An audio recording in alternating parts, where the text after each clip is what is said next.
Damos inicio al tercer capítulo o tercera sesión de nuestro estudio en este curso de Introducción a la Sagrada Escritura. Corresponde al tema el lenguaje humano de la Biblia. Y esto porque, como hemos dicho, la Biblia es palabra de Dios. Y si es palabra de Dios, ¿en qué lenguaje nos llega? Hablamos de los dos autores igualmente de la Sagrada Escritura, el autor primario, que es Dios, que a través de su Espíritu, el Espíritu Santo, inspira al autor sagrado o agiógrafo, que por lo tanto aparece el agiógrafo, que es un ser humano, como autor secundario de la Sagrada Escritura. Este autor, al escribir, emplea su lenguaje. Entendemos entonces que es un lenguaje humano y que a través de ese lenguaje humano Dios está hablando a los hombres. Vamos entonces a nuestro documento de cabecera, la Dei Verbum, para ver la doctrina del magisterio eclesiástico en este punto. Nos ubicamos entonces en la Dei Verbum los numerales 12 y 13.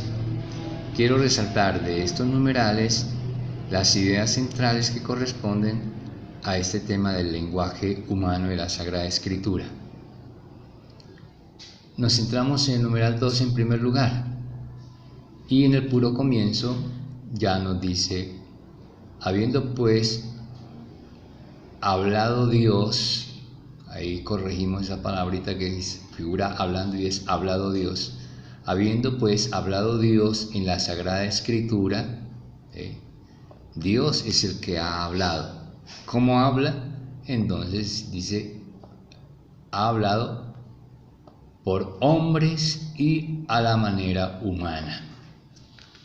Ese es el lenguaje de Dios que aparece en la Biblia, a través del lenguaje humano, a través del lenguaje de los hombres, y luego asumiendo Él la manera como hablamos nosotros los seres humanos.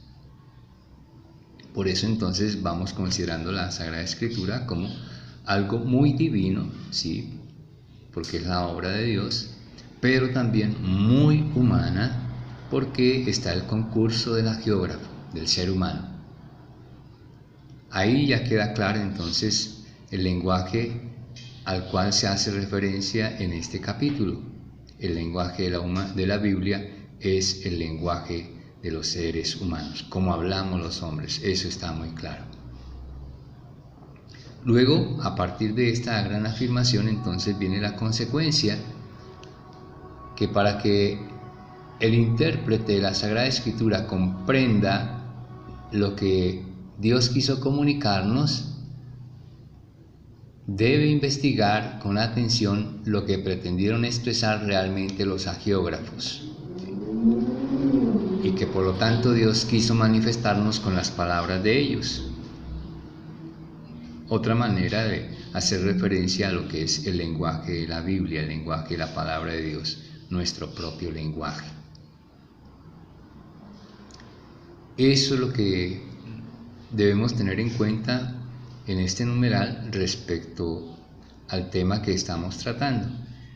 Y luego la otra idea aparece en el siguiente numeral, en el numeral 13, en la parte final. Entonces comienzo del numeral 12 de la Dei Verbum y parte final de la Dei Verbum en el número 13.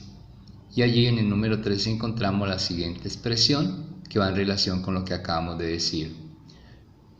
Estamos hablando de las palabras de Dios expresadas en las palabras del agiógrafo. Entonces ahora nos dice en el numeral 13, porque las palabras de Dios expresadas con lenguas humanas, así es como Dios se expresa a través de las lenguas de los hombres, por eso se han hecho semejantes al habla humana.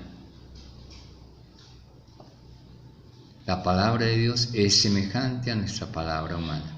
Fijémonos que es un poquito el misterio también de la encarnación. Cuando Dios se encarna, ¿qué figura toma? La figura humana también. Por eso al hablarnos también, habla como hablamos nosotros. En un principio nos extrañaríamos, pero ya como personas de fe, más bien nos admiramos. Ese beneplácito de Dios, como decía al finalizar el primer parágrafo del numeral 12, cuando dice la expresión latina, porque plugo a Dios, ese plugo es precisamente eso, quiso Dios. Él en su bondad decidió manifestarse con las palabras de ellos. Ahí está la revelación. Esto es maravilloso, entender entonces que Dios quiso asumir esta condición humana y nuestro propio lenguaje para comunicarse con nosotros. Así de sencillo y así de escandaloso al mismo tiempo. Tan solo que ya al adentrarnos en este concepto del lenguaje humano, de la Sagrada Escritura, como palabra de Dios, entonces volveríamos aquí al parágrafo 12, al numeral 12, segundo parágrafo, cuando dice el documento para descubrir la intención de los agiógrafos. Ahora sí vamos al contenido. La parte material es la palabra, el lenguaje humano, pero el contenido es lo que nos interesa. Y para llegar allá al contenido, entonces, aquí viene la observación que nos hace la Dei Verbum. Para descubrir la intención de los agiógrafos, ¿qué pasa? Entre otras cosas, hay una necesidad imperante, hay que atender a los géneros literarios. Ese será otro tema importante, de los temas claves que debemos tener siempre presentes en la Sagrada Escritura para poderlo entender. Pero en este caso concreto a los géneros literarios nos remitiremos a una charlita posterior.